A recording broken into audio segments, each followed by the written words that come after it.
பூஜை அறையில் பல்லி இருந்தால் செய்ய வேண்டியது என்னென்ன?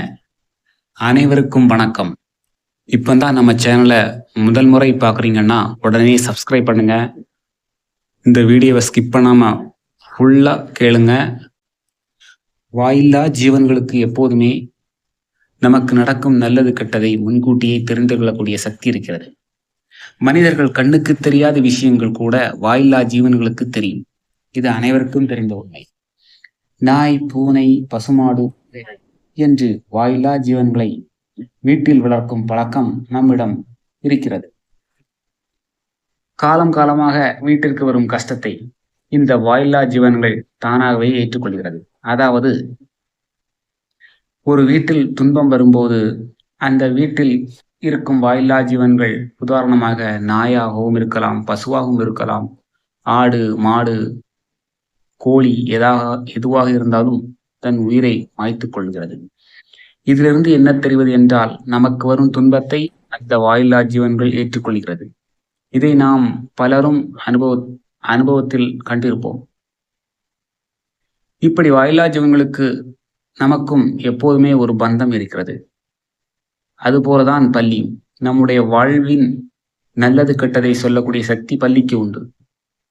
நம் வீட்டில் இருக்கும் பல்லியை குலதெய்வத்தின் ரூபமாகவும் முன்னோர்களின் ரூபமாகவும் பார்க்க வேண்டும். பல வீடுகளில் பல்லி நடமாட்டம் இருக்கும். பல்லி இல்லாத வீடே இருக்காது. எல்லா வீட்டிலும் பல்லி இருக்கிறது. ஆனால் சிலர் பல்லியை வீட்டில் இருந்து விரட்டுவதற்காக பல கெமிக்கல் ஸ்ப்ரேகளையும் நல்ல விலை உயர்ந்த பெயிண்ட்ஸ்களையும் தங்களுடைய வீட்டு சுவர்களில் அடிக்கிறார்கள், யூஸ் பண்றாங்க. இது எல்லாம் தவறு. அப்படியெல்லாம் யூஸ் பண்ணக்கூடாது. பல்லி இல்லாத வீடே இருக்கக்கூடாது. இல்லாமலே வீடு இருக்கக்கூடாது. நிச்சயம் ஒரு பல்லியாவது வீடுகளில் இருக்க வேண்டும். அப்போதுதான் அந்த வீட்டில் எந்த பிரச்சனையும் இல்லை என்று அர்த்தம். அமானுஷ்யமான சக்திகள் இருக்கக்கூடிய இடத்தில் பல்லிகள் நடமாடாது. இதை அனைவரும் தெரிந்து கொள்ள வேண்டும். உங்களுடைய வீட்டில் பல்லி இருக்கிறது என்றால் அதை அப்படியே விட்டுவிடுங்கள். நீங்கள் செய்ய வேண்டிய ஒரே ஒரு நல்லது, உணவுப் பொருட்களில் மட்டும் அது விழாமல் ஜாக்கிரதையாக பார்த்துக்கொள். மற்றபடி இருக்கிற பல்லியை அடித்து கொண்டு வெளியில் தூக்கி போடக்கூடாது, கூடவே கூடாது. அது மிகப்பெரிய பாவம். சில பேர் வீட்டில் பீரோவுக்கு அடியில், பூஜை அறையில், சுவாமி படத்திற்கு பின்னால் பல்லி இருக்கும். ஆனால் அது சத்தம் எழுப்பாது. இப்படி ஒரு வீட்டில் பல்லி இருந்து அந்த பல்லி சத்தம் எழுப்பவில்லை என்றாலும் அதில் ஒரு அபசகுணம் அறிகுறிதான்.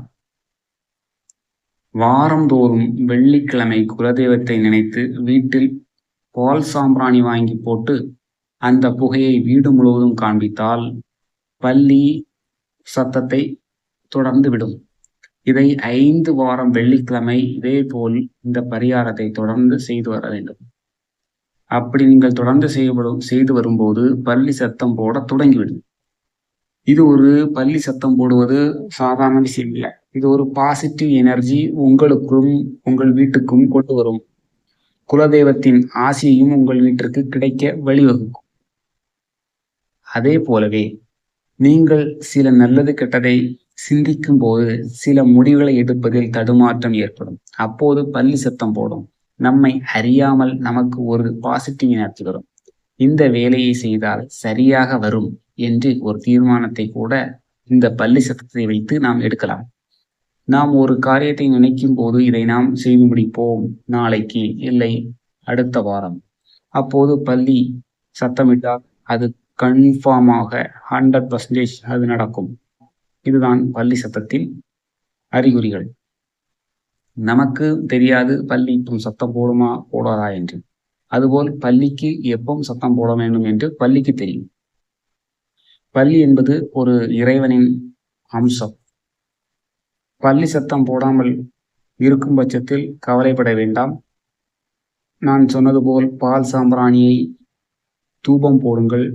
5 வாரம் வெள்ளிக்கிழமை உங்கள் குலதெய்வத்தை நினைத்து பல்லி சத்தம் போட்டு கொண்டே இருக்கும். உங்கள் வீட்டில் இருந்தால் அந்த குலதெய்வத்தின் ஆசீர்வாதமும் முன்னோர்களின் ஆசீர்வாதமும் உங்களுக்கு இருக்கிறது என்பதை உணர்த்தும்.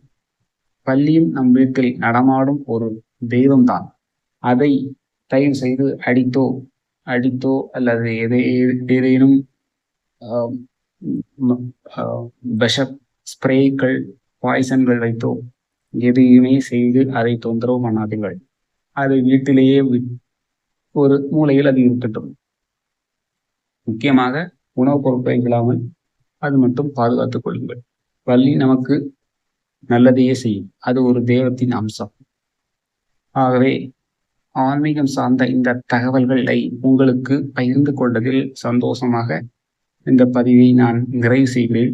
இந்த பள்ளி பூஜை அறையில் இருந்தால் என்ன பலன் என்ற இந்த பதிவு உங்கள் அனைவருக்கும் பிடித்திருக்கும் என்று நம்புகிறேன்.